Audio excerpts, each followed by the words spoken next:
Talaga yung design mga idol. Be, makayo daw kayo, be. Design sa CR. Ito sobra-sobra ng guys. Kaya taso lang ito. Ginawa natin ng paraan ito. Marami. May shelf tayo, shelf.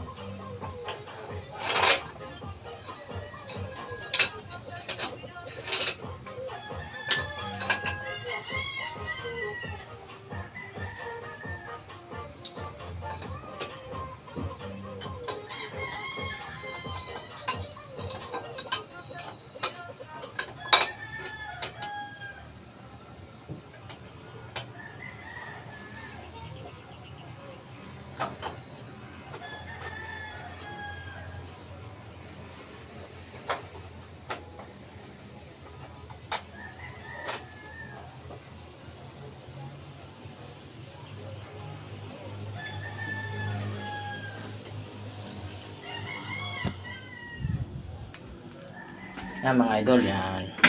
Para lagyan natin ng halo. Pagkalagay natin ng halo, lalagyan din natin ng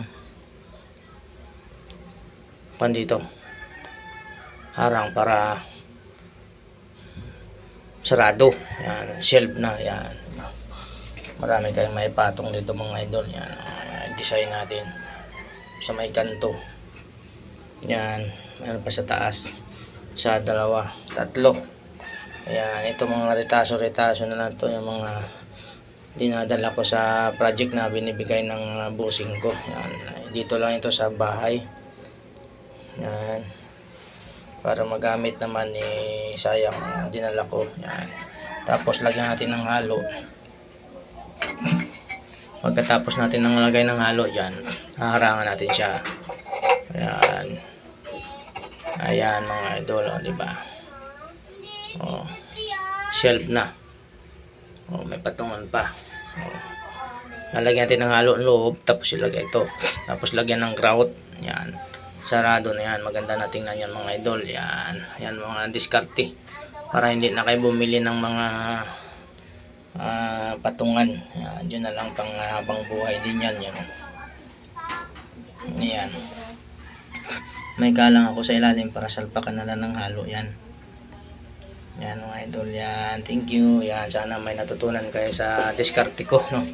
Ayan. Dito to sa corner ng CR. Yan. Iba-ibang klase lang to kasi nga bigay lang ito ng boss ko. Dinala ko lang. Yan.